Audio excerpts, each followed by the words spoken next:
La cérémonie d'ouverture de la première session ordinaire de l'année 2012 de l'Assemblée nationale de la République de Côte d'Ivoire met fin à l'hibernation de l'institution. Le Parlement ivoirien en reconstruction pour lui donner son prestige aura pour tâche principale de régler la question de la réconciliation, l'insécurité et la réduction de la cherté de la vie. Des questions à débattre dans une assemblée avec une nouvelle configuration. 90% de nouveaux députés, augmentation du nombre de députés à 252 et 5 groupes parlementaires. Nous comptons sur la participation active des membres du gouvernement à nos travaux. Ainsi, pourrons-nous procéder avec eux à l'examen et à l'adoption de lois qui promeuvent le développement de l'économie nationale et garantissent aux citoyens leurs droits fondamentaux. Il n'est pas dans mes intentions d'approfondir ici et aujourd'hui les questions pourtant brûlantes de l'insécurité, du chômage et du pouvoir d'achat. Je le ferai de façon plus transparente et plus efficace certainement quand les députés auront pris le temps d'interroger les populations. Désormais, l'Assemblée nationale dispose de tous ses organes, donc prête à jouer son rôle aux côtés du pouvoir exécutif. À ce sujet, le président a pris quelques engagements. Dès ma prise de fonction, je vous ai fait connaître ma volonté de moderniser notre institution pour lui donner tout son prestige.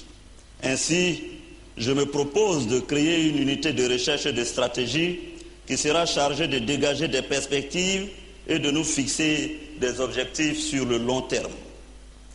Je me suis également engagé à cette occasion à lutter contre cette idée trop répandue qui voudrait que le Parlement ne soit qu'une simple chambre d'enregistrement. Ni soumise, ni servile, notre institution jouera pleinement sa partition en toute indépendance, en toute honnêteté, en toute confiance, avec l'unique souci du bien-être du peuple et de l'avenir de la nation. Ivoiriennes, Ivoiriens, pour le bon fonctionnement de la démocratie, vous le savez bien, le pouvoir exécutif seul ne suffit pas.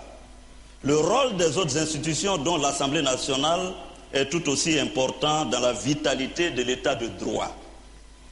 C'est une tâche exaltante mais exigeante que d'élaborer des lois et d'exercer un pouvoir de contrôle effectif sur l'action gouvernementale. Peu de personnes imaginent, moi y compris, avant que je ne le découvre, la débauche d'énergie que représente le travail du député. Vous devez être en priorité des hommes de terrain et éviter plus que tout de vous couper de votre base. Je vous le garantis, c'est dans les quartiers les plus défavorisés, dans les communes les plus insalubres, dans les campements les plus éloignés qu'il vous faut entendre la voix du peuple. Sachez que je mettrai tout en œuvre pour que vous puissiez disposer des moyens de votre politique. Je le dis en regardant le président de la République. Fait marquant au cours de la première session, la présence du président de la République, Alassane Ouattara. Sa présence, il faut le préciser, ne remet pas en cause le principe de la séparation des pouvoirs. La preuve, il n'y aura pas de changement du cours normal de la cérémonie. Hommage lui a été rendu et au président de l'Assemblée nationale d'inviter l'ensemble des Ivoiriens à s'inscrire dans le pardon. Monsieur le Président, vous avez souffert, vos enfants, votre famille également. Mais surtout votre épouse, Madame Dominique Ouattara, que je veux saluer ici avec déférence et respect, qui aurait tellement voulu être avec nous aujourd'hui. Mes chers collègues, c'est cet homme qui, devenu président de la République, démocratiquement élu, garant de l'unité nationale, a trouvé la force de pardonner et de demander pardon à la nation au nom de la réconciliation. Comment ne pas vous admirer et pourquoi m'interdire de saluer votre humilité, Monsieur le Président? Chers collègues, notre mérite, le mérite de la représentation nationale sera de saisir au bon le message de pardon du Président de la République.